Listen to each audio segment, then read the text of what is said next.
I received a letter from a girl, and I'd like to share just a small part of it with you.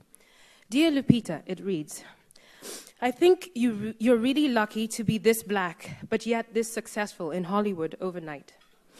I was just about to buy Dentsure's Whitenicious cream to lighten my skin when you appeared on the world map and saved me. My heart bled a little when I read those words.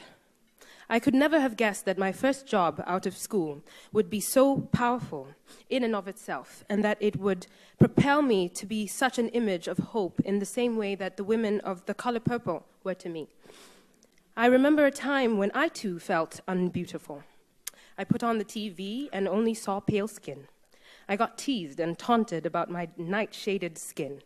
And my one prayer to God, the miracle worker, was that I would wake up lighter-skinned. The morning would come and I would be so excited about seeing my new skin that I would refuse to look down at myself until I was in front of a mirror because I wanted to see my fair face first. And every day I experienced the same disappointment of being just as dark as I had been the day before.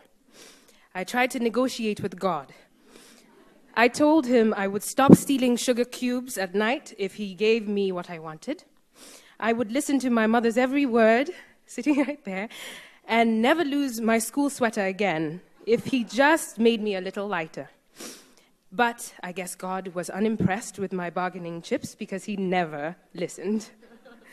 And when I was a teenager, my self-hate grew worse. As you can imagine, happens with adolescence. My mother reminded me often that she thought I was beautiful. But that was no consolation. She's my mother. Of course she's supposed to think I'm beautiful. And then Alec Weck came on the international scene. A celebrated model. She was dark as night. She was on all the runways and in every magazine, and everyone was talking about how beautiful she was. Even Oprah called her beautiful. And that made it a fact. I couldn't believe that people were embracing a woman who looked so much like me as beautiful. My complexion had always been an obstacle to overcome, and all of a sudden, Oprah was telling me it wasn't. It was perplexing, and I wanted to reject it because I had begun to enjoy the seduction of inadequacy.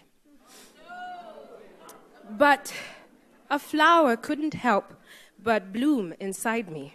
When I saw Alec, I inadvertently saw a reflection of myself that I could not deny. Now, I had a spring in my step because I felt more seen, more appreciated by the faraway gatekeepers of beauty. But around me, the preference for light skin prevailed.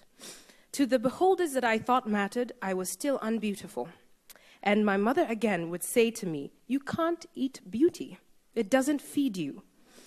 And these words played and bothered me. I didn't really understand them until finally I realized that beauty was not a thing that I could acquire or consume. It was something that I just had to be. And what my mother meant when she said, "You can't eat beauty," was that you can't rely on how you look to sustain you. What actually sustains us, what is fundamentally beautiful, is compassion for yourself and for those around you. That kind of beauty, that kind of beauty inflames the heart and enchants the soul. It is what got Patsy in so much trouble with her master, but it is also what has kept her story alive to this day. We remember the beauty of her spirit even after the beauty of her body has faded away.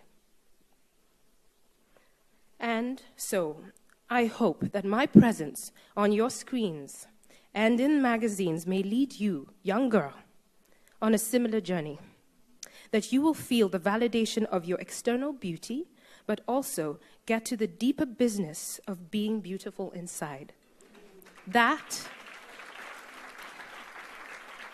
there is no shade in that beauty. Thank you.